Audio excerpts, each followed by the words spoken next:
you're forced to talk about all this stuff that on camera, it's not easy. It's not. And it's my first time to the rodeo, and I'm like, what?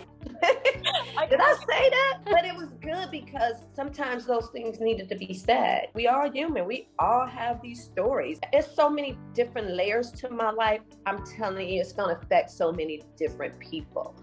I know it's a big day for you. It's premiere day. How exciting. Yeah, I'm nervous and excited. Yeah. I'm super excited to talk to you about your new project, Notorious Queens of Hip Hop. To grow.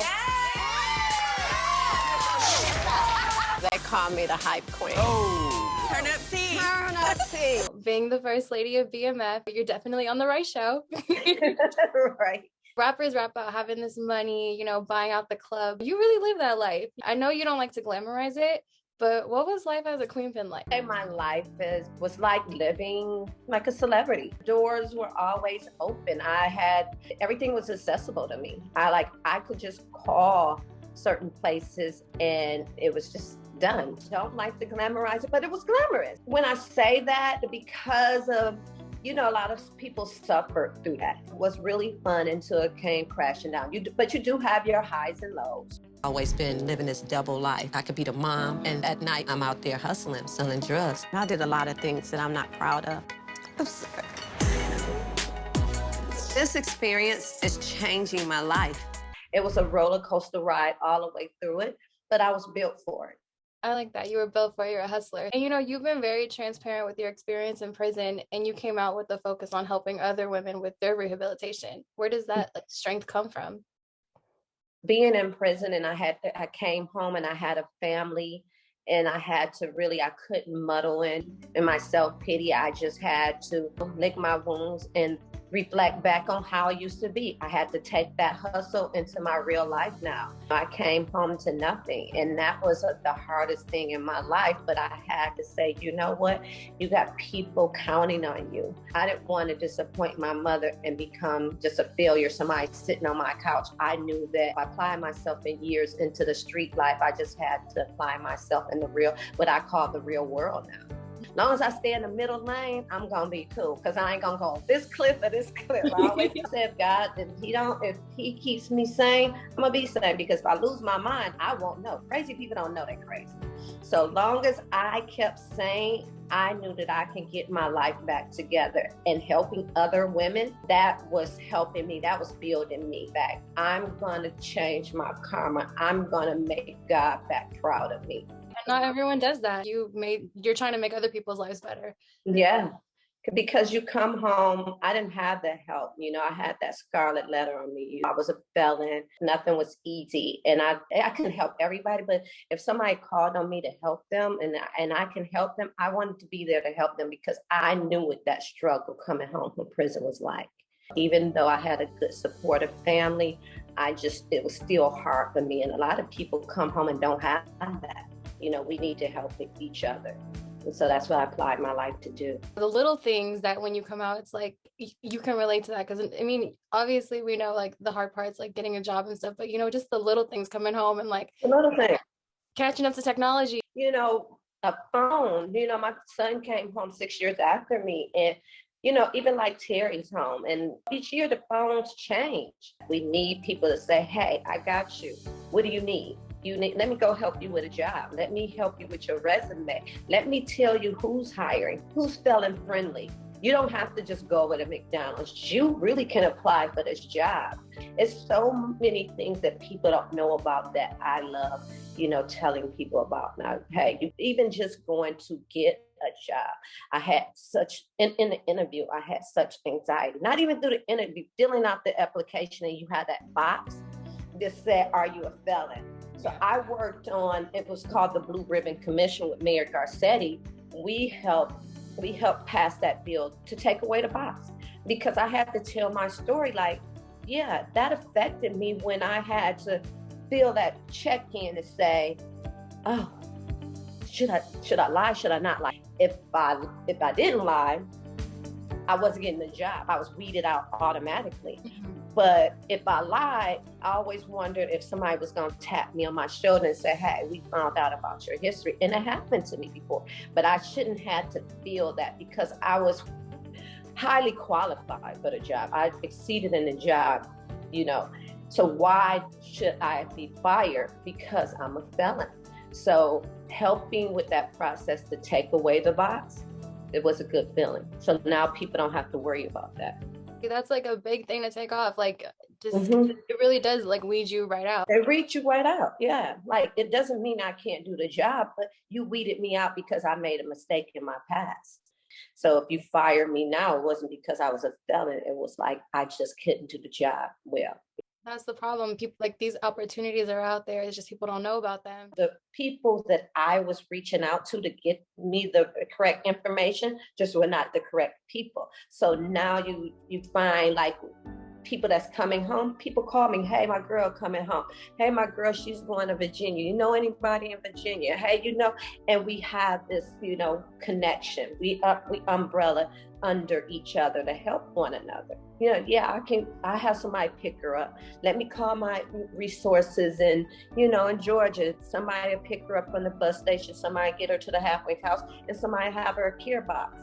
And that's what we do. That's my mission. That's amazing, Toni. Like, I feel like people just need to know someone cares. Because a lot of people come out, they don't have nobody. Nobody cares. And if you have people that care, it helps you to succeed. She overcame it, and she had this, you know, because I couldn't come home and go to Gucci. Call Louis Vuitton, no more like, hey, I'm home. Like, no, man. Bet you better go over here to the mall to H&M and, you know, no more of that, you know. So all that was a building process. That took a while to get used to. My lifestyle changed drastically. I no longer could live in the home that I lived in for years. I no longer have the friends. People walk away from you. It's like the lights were off. But going through my journey, everything has, in the last few years, came back. You know, I made better friends. I walk in better doors now, and things are just amazing. Even doing this show, I didn't think I could do it at first. I wasn't sure I could talk about my life because of being in the, you know, in the mafia, if I could say, with BMF. I just didn't talk a lot about what went on, how I felt. But now I'm like, it's okay. You know, I got Terry's blessing. He was like, go ahead and do it. You should. Why shouldn't you? You were an intricate part of this story. Everybody is telling their story, and you were there. You need to tell it. And that's what I'm like, you know what? I'm going to do that. Let me go on and do it. And I felt like once I felt that I had enough things to talk about, I didn't just want to come home off the sofa and say, what you doing? Look, girl, I just work at, you know, up here at the mall. I got something to talk about. I have some accomplishments under my belt that people should know about, that people can say, like, she made it. I didn't give up. I turned my past around and brought it into my strength. Even though I always knew I was strong, this journey has really, really made me like, I'm almost like Superwoman. No.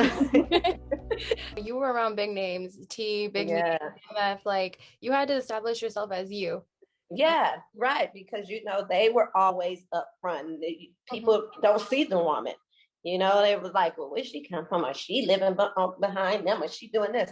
Myself have always been some way like a hustler. I've always been a hustler. Terry, Meech, and nobody else have made me do anything. Anything I've done, I'm not going to blame them. I don't blame going to prison on them because I myself have done a lot. I can get out there and have that bag myself. Yeah, we lived in the shadows of that, and I don't want people thinking that I just live off their wealth. I was also his backbone, his ear. I was his Michelle to like his Obama. I was like that person to him. When we lived as a family, you know, people think like it was just all street. No, we lived as a family.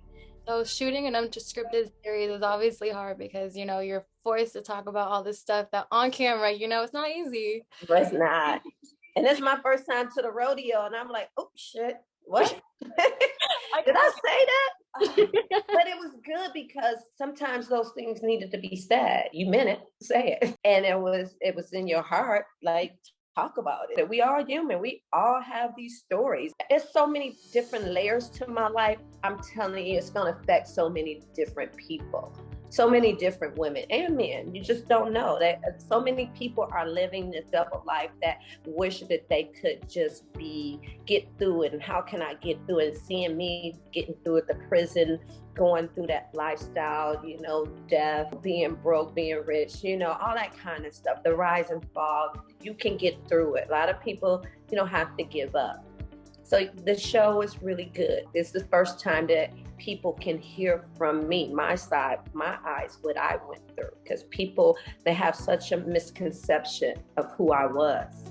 People need to know it's just not all glamorous and glory, and it's normal. It's still like I like to still going shopping and trips and all that, but on the other side of it, it was normal, you know, living with my family, loving on my children, loving on my man, and yeah, the ups and downs you get, it's real life. I want to share that with people. That's amazing. And now I know why people are attracted to your energy, because you don't have a victim mentality. Yeah, I'm like, what you gonna do? My son always told me years ago, you got a whole 24 hours.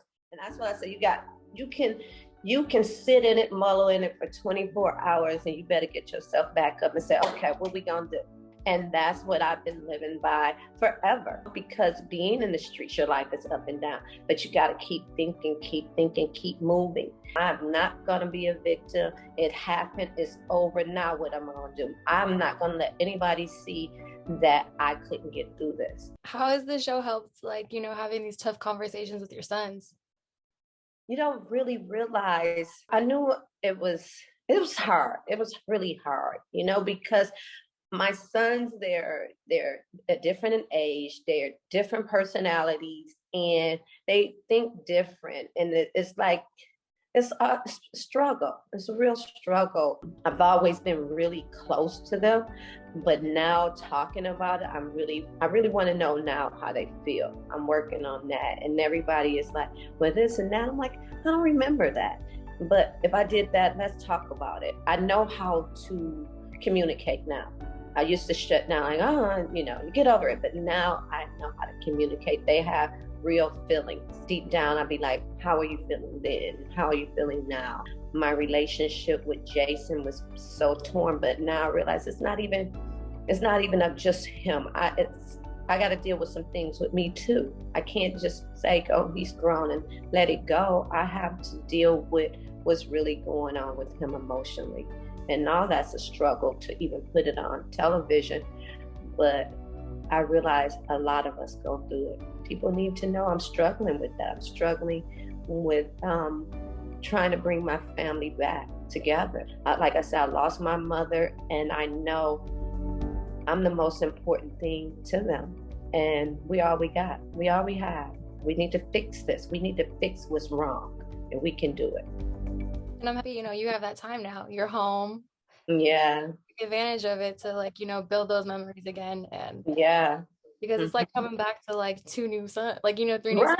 Right. You don't even know these people anymore. You're like, well, you just was somebody I was telling what to do. Now you just can't boss them around no more. They all are new. Like my oldest, he did on our case, he did 11 years. So he's a totally different person. He went in as a young boy. Now I look at him like, you're a real grown ass man. Like, you know, at first he went in his 20s, like he's real, and he's so smart and he's so intelligent. And those things kind of like make me like, you know, like really think. They all are great sons though, but you know, they all are different, and just looking at them some days, it just amazed me how much I love them and how much I need them in my life. They keep you going. That's what you need, right? Right? They keep me going, especially my young. He keep me popping. Your new group of co-stars, like a whole bunch of different personalities. Right. But you know what? It's kind of, people ask me, how do I deal with it? Even when I'm doing community work or anything with around a bunch of women, I've applied the tools that I learned from prison. I was around sometimes 300 to 600 women at a time. And you had to learn to get along. Everybody, we're not cookie cutter, but God didn't make us all the same. So I apply that. We gonna argue, but you better not touch me. And that's how it went in prison. We can agree to disagree. And I learned sometimes arguing and getting it out, and we can work through it. I had to learn that. I had roommates that, you know, like I didn't like, but I didn't have a choice in it. So you learn to deal with it. You learn that everybody's not the same. Everybody don't think like you. And you can learn something from anybody if you just sit there and have the patience to listen and hear their stories. We all struggle in a way. We all have different backgrounds, different ages and things. But like I said, we can learn something from one another. And it's good. It's really good. They helped me get through a point where I was struggling. My mom had just passed and I was struggling. So I really didn't think I could do it. But they really helped me because it came right on time. And I realized, damn, I needed that. I needed to cry with people that I didn't know. My friends were used to me, right? Saying like, wait, were you crying? But they understood it. But to be with somebody that I really didn't know that I could share with, that was kind of like, okay, I can do this, and it helped me. Well, I'm glad that they helped you because your story is something that definitely needs to be shared because I can only imagine how many people you're going to help. Thank you. The story. My last question, what's the most important thing you want people to know about you? That people have a misconception that I'm just like a weak gold digger or something like that. But no, I'm strong. I'm a hustler. I'm a go-getter. I'm a great mom. Yeah, I struggle a lot, but I'm a strong person. And everybody, have a lot going on, and it had a lot going on, but I made it through it. And I didn't have to stand behind a man to get there, to do it.